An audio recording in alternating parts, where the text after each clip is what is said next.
Hallo, wir machen heute einen kleinen Optikentest mit den Nisi Athena Primes. Ganz schnelle Nummer, 14, 25, 35, 50, 85 mm, alle auf T1.9, zusammen mit dem DJI LiDAR-System und fangen jetzt mal mit dem 14 mm an. Also wir drehen auf der Red Gemini in 5K.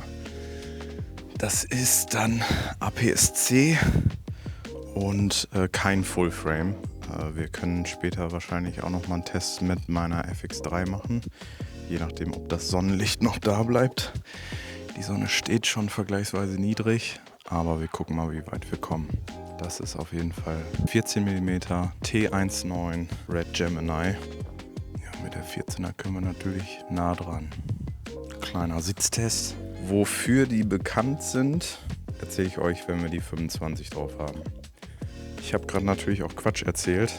Wir schießen alles auf T1.9, aber die 14 mm, die wir gerade hatten, die hat nur eine T2.4 Blende. Das heißt, die haben wir gerade auf T2.4 geschossen. Das ist jetzt die 25 mit Blende T1.9.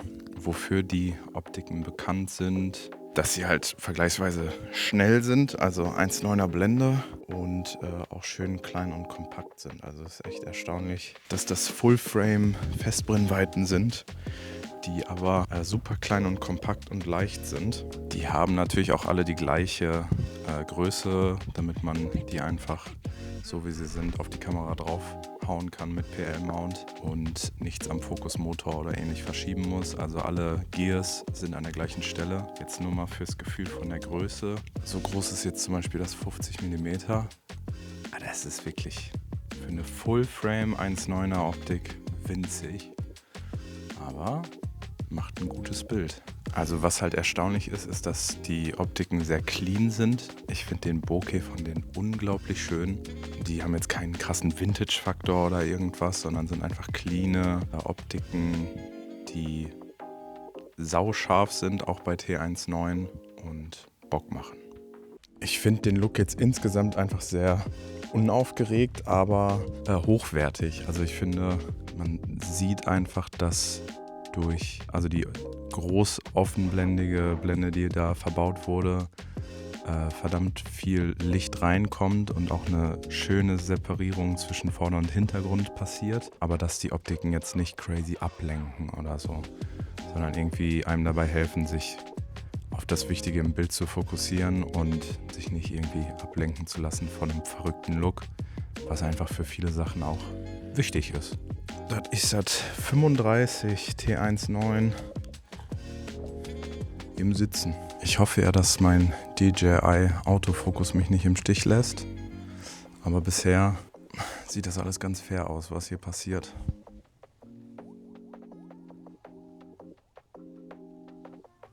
Ganz kurz einmal, das ist unser Setup. Also wir haben die Optik und das ist unser Autofokus-System.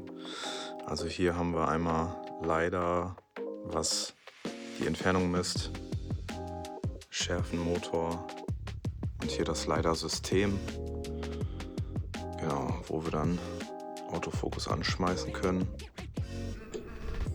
und dann reagiert der Autofokus auf alles, was so passiert.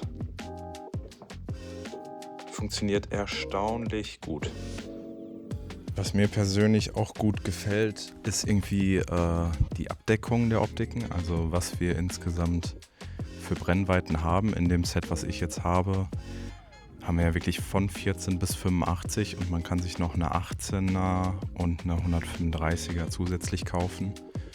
Das finde ich ist schon eine sehr gute Abdeckung, wenn man so sein erstes richtiges Cine-Set haben möchte. 135 werde ich auf jeden Fall noch holen, 18 gucke ich mal. Ja, das ist schon eine sehr gute Range an Optiken für den Anfang. Preislich muss man sagen, würde ich die Optiken jetzt so in der Middle Range einstufen, weil ich habe glaube ich knapp 5.000 € jetzt für die bezahlt und damit sind wir schon im unteren Preissegment, was Cine-Optiken angeht, aber auch nicht im untersten Preissegment, aber für für das, was sie halt sind, ist es dann doch ein sehr, sehr günstiger Preis. Das auf jeden Fall.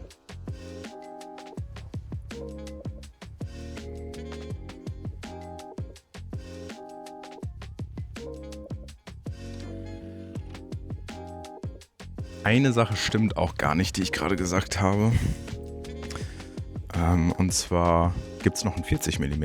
Und das finde ich auch noch sehr spannend. 40 mm ist für mich irgendwie immer der Sweet Spot. Die würde ich schon auch noch mitnehmen. Das hier ist jetzt gerade die 85. Jo, mit Sitzen ist hier nicht mehr viel. Also da sitze ich fast schon wieder im Set. Aber trotzdem ein kleiner Sitzshot. Oh, einmal hier reinlegen in den Stuhl. So. Das waren jetzt erstmal die Optiken, die ich bisher von Athena habe. Ich bin großer Fan. Ich hoffe, dass ich die ganz viel benutzen werde in Zukunft. Und sowohl auf der Red Gemini als auch auf der FX3 und Co. sind die einfach perfekt, auch für Gimbal-Arbeit und so, weil die einfach so klein und kompakt sind. Das gefällt mir sehr gut. Ja. Feierabend.